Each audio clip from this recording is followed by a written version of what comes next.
L'apôtre Paul était un homme qui avait vu beaucoup de miracles. Il avait eu des visions et vu des signes. Il avait même été ravi au 3e ciel. Mais son ardent désir était que je puisse le connaître lui et sa puissance de résurrection. Et non, Seigneur, fais-moi voir plus de miracles. Ou même, donne-moi une autre occasion de visiter le 3e ciel. C'était un homme de Dieu qui voulait avant toute autre chose connaître Christ. Dans Matthieu 26, 2, 6, 7, nous voyons une scène d'adoration semblable, bien que différente dans sa signification.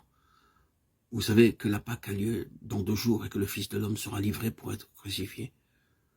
Alors que Jésus était à Béthanie, dans la maison de Simon le lépreux, une femme s'approcha de lui, tenant un vase d'albâtre qui renfermait un parfum de grand prix, et pendant qu'il était à table, elle répandit le parfum sur sa tête.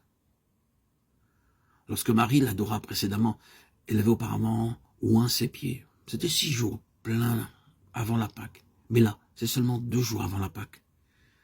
Et nous la voyons lui oindre la tête parce qu'elle comprend qu'il est sur le point de mourir pour les péchés du monde entier.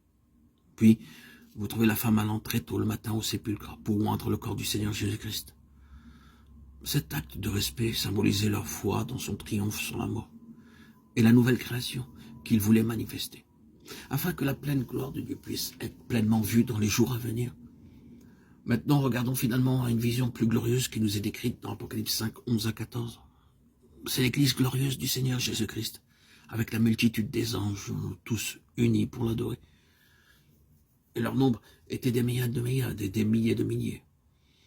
Il disait d'une voix forte, l'agneau qui a été immolé est digne de recevoir la puissance, la richesse, la sagesse, la force, l'honneur, la gloire et la louange. Apocalypse 5, 11, 12. C'est une vision du travail du service parfait dans le ciel. C'est ce qui sera lorsque nous le verrons face à face. À la table du Seigneur, nous avons ce message. Mon Dieu revient. Il doit revenir afin que le travail qu'il a commencé puisse être parfait. Il ne peut être parfait tant qu'il n'est pas revenu. C'est exactement ce que nous faisons à la table. Nous déclarons par la foi que nous attendons ce jour. Nous croyons que ce sera un jour merveilleux lorsque nous serons semblables à lui et que nous régnerons avec lui.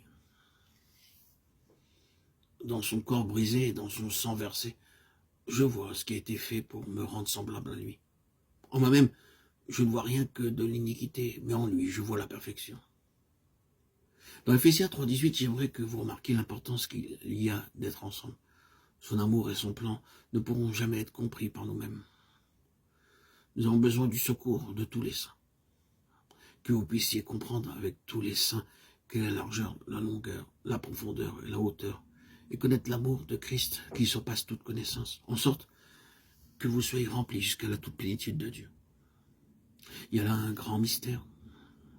Vous découvrirez que l'amour vient dans une grande mesure, une pleine mesure, lorsque nous sommes amenés ensemble à ressembler à une famille.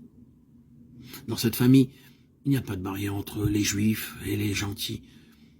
Nous sommes tous libres, venant de beaucoup de familles, de toutes les nationalités.